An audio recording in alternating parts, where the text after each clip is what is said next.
Sponsored by Gillette Clear Gel. The Chiefs secured the #1 seed in the AFC with a win over the Raiders. Patrick Mahomes threw for 2 touchdowns. He joined Peyton Manning as the only quarterbacks to throw for 50 touchdowns and 5,000 yards in a season.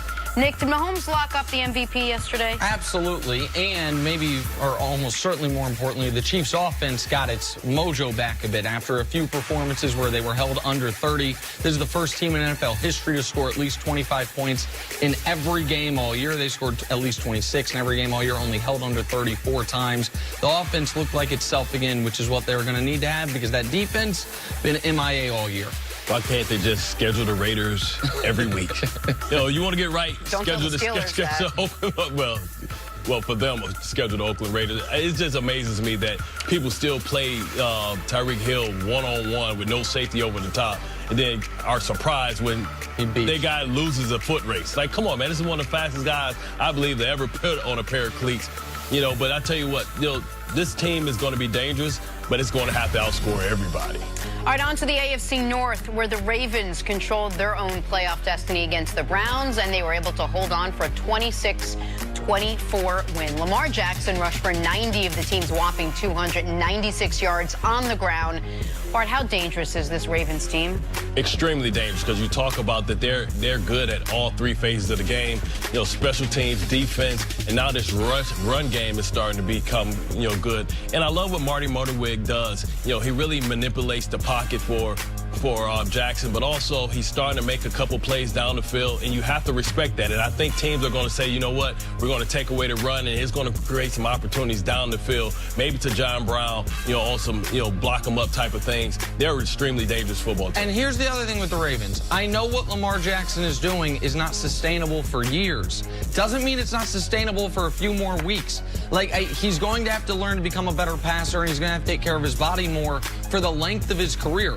But what they're doing right now is sustainable, potentially, for the next month, and that's all that matters. Everyone in the AFC playoff picture was rooting for the Browns yesterday. Nobody wants to play this Baltimore team right now.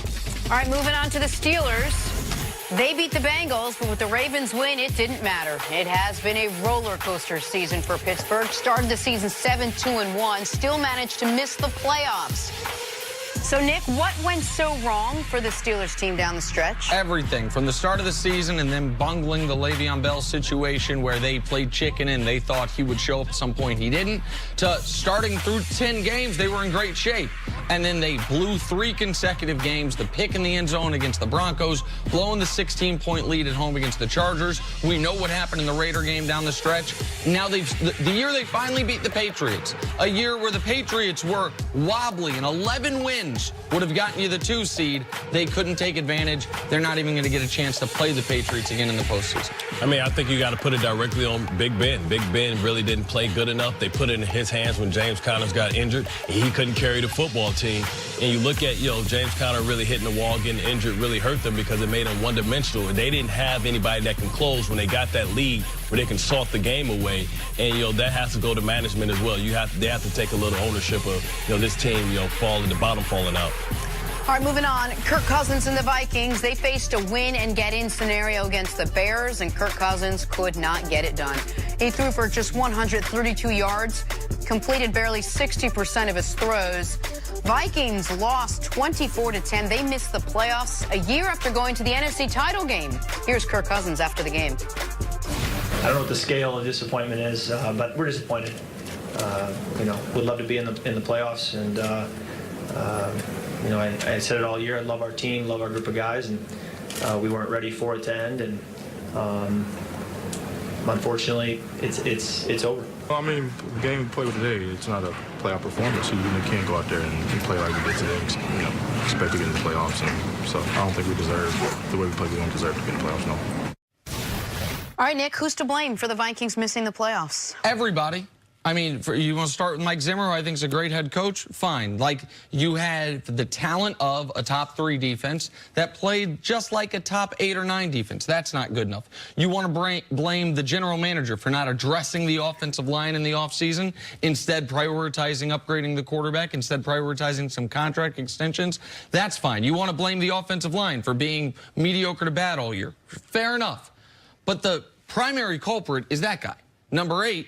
The only reason you hesitate to blame that guy is, how can you blame a guy for being who he's always been? A guy who's going to put up gaudy numbers, a guy who's a great garbage time quarterback and a great quarterback against bad teams. But against good teams, has never been good. In the most critical situations, be it national television, winning, getting games, he's never been good. He's now 5-25 is Kirk Cousins in his career against teams that finished the season with a winning record. 7 times the Vikings played a playoff team this year. They went 1-6 with the one win coming against Philly early in the year when Philly was really struggling. They could have had a great year without matching 13-3 of last season. Been a more dangerous playoff team without matching 13-3 of last season. They only needed to go 9-7 to get into the playoffs thanks to that win over Philly. And they couldn't get that done. They paid Kirk Cousins like he was a star quarterback. What he has been this year for them is Kirk Cousins, which is a good quarterback. And yesterday, he wasn't even that. They were 1 of 11 on third downs yesterday. Yeah. They had 80 yards passing midway through the fourth quarter. In a win-and-in game at home, they came out with one of their worst efforts all season. Everybody should get the blame, but it's not just because we spend too much time talking about quarterbacks. It's in this scenario, this quarterback deserves the majority of the blame. What's his line? You like that, don't you? You like that. Yeah, I don't like that. I know. It was horrible, and it falls squarely on his shoulders, right? Because he took so much of the pie that they can go out and fill some holes. And when you do that and you take so much of the pie, you have to be able to play above the deficiencies of your offense. And he weren't able to do that. He wasn't able to elevate the play of anybody. You know, you look at, how much offense they were able to put up. It's horrible. And he has to take accountability for that. He was who he always was, and this team was better off with Case Keenum, to Jenna's point. Oh, wait, hold on. Just let's marinate in that last sentence for 1 second. Okay, but that doesn't mean that this year. But he's not a mobile. He's not a mobile quarterback, so he can't buy time in the pocket. He's like a deer on the lawn staring into the lights. He freezes up, and they need a mobile quarterback because they don't have great talent at the offensive line position. We thought that Pat Shurmur had fixed this offensive line, and he hadn't. When he left, Case Keenum was more responsible for this offensive line playing better last year than it was Pat Shurmur. And I understand Nick Easton was a big loss in the preseason, and our partner Chris Carter, who follows his team as closely as any team in the league, was signing the signals of the offensive line, the warning flags, all offseason and into the year. But that doesn't excuse missing the playoffs. Doesn't excuse missing the playoffs in a year when Seattle's retooling. They get in easily. They clinch with a week to go. Philadelphia, who's on a backup quarterback again, who starts the year 4-6. Green Bay. They get in the playoffs. And in a season where Green Bay is down, where Detroit is Detroit. The reality is the Vikings this year, when their defense played great, won. They were 7-0 when they held teams under 20 points. That means they were 1-7-1 when the opponent scored 20 or more. That is the record of a team that doesn't have a quarterback, not the record of a team that went out and paid the quarterback. And I don't blame Kirk for taking the money. Of course you take the money, but with the money comes the scrutiny. And with the reason is because it's not baseball. You don't have, it's a hard cap sport. $28 million to this player is $28 million that doesn't go to getting Andrew Norwell in free agency. That doesn't go to upgrading different parts of your football team. And I look at this football team and I say, Adam Thielen's an all-pro. Stephon Diggs is an excellent receiver. The defense had Dalvin Cook's a very good running back. The defense had a down year and was still one of the top 8 defense in football. What's the difference? They didn't get enough production out of the offense, most notably the passing game. And so you can only look at Kirk Cousins in his first year, played in a playoff game at home. They're up 11-0. They melt down, lose 35-18. The next year, in a win-and-you're-in game against the Giants in 2016, they lose 19-10. His 1 touchdowns and 2 picks. This year, against the Vikings, or against the Bears, pardon me, in a win-and-you're-in game at home, and they were dominated. It's not like they lost a close game. They were dominated, and the biggest weakness on their team yesterday was their passing game. That's on the quarterback, and this was their year.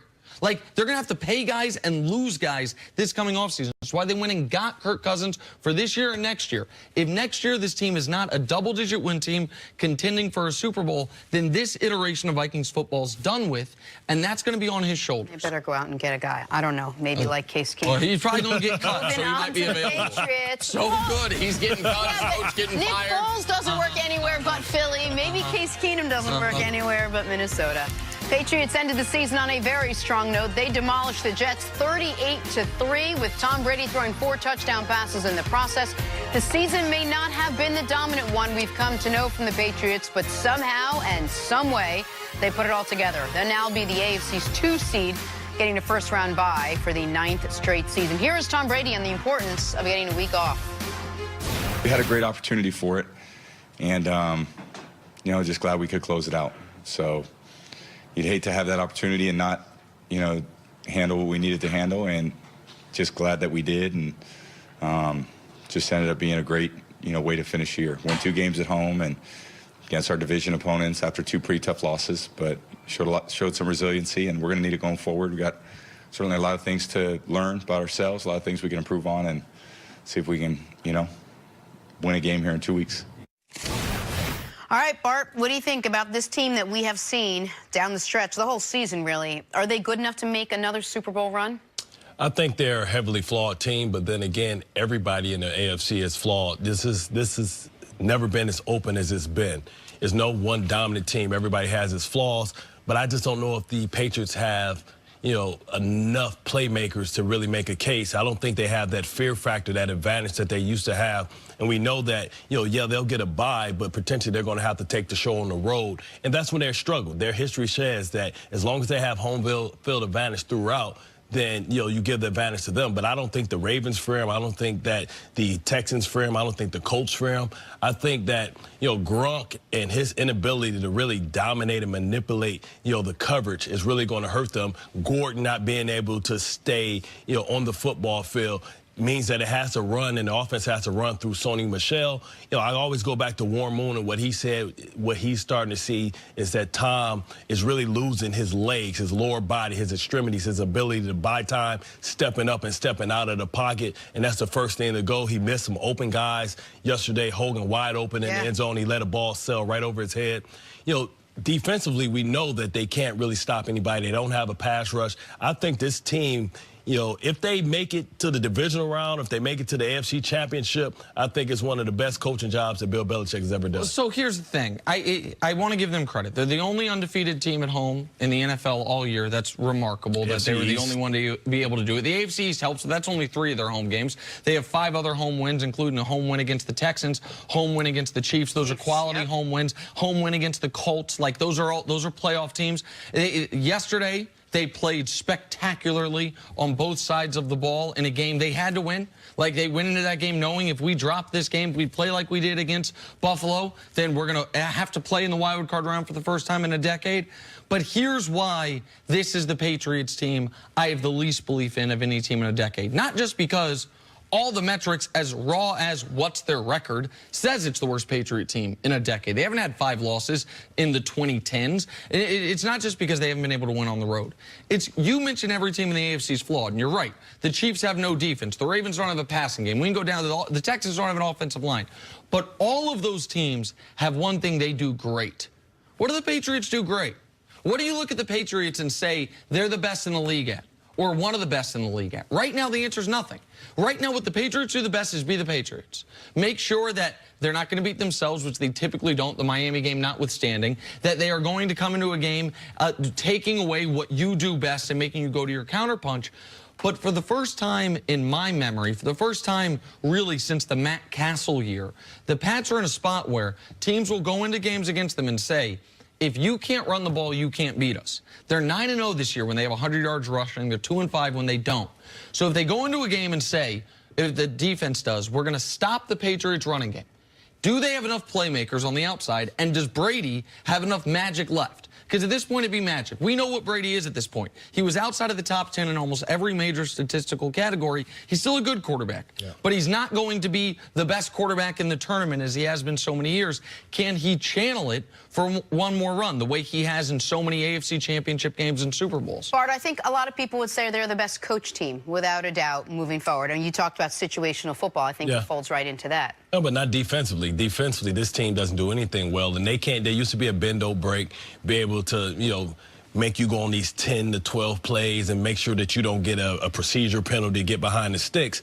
Now with their inability to generate a pass rush, now they have to take more chances, and it opens up for big plays down the football field. And here's what I'm telling you this much. The Patriots are rooting, they won't tell you this, they are rooting so hard for Houston.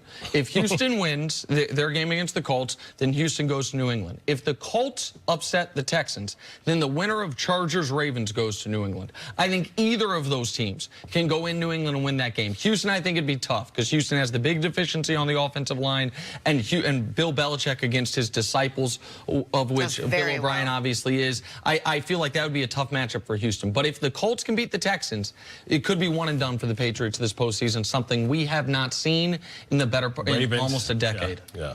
One last segment to go on this last day of 2018. Just getting warmed up. Coming up, which you could see for another 3 hours. Nick and I have plans. Which NFC East team has a better chance to win the Super Bowl? Eagles or Cowboys? We'll break them both down next on First Things First. America, Jen is telling the truth. She and I do have plans, but they're not together. I don't want you guys to think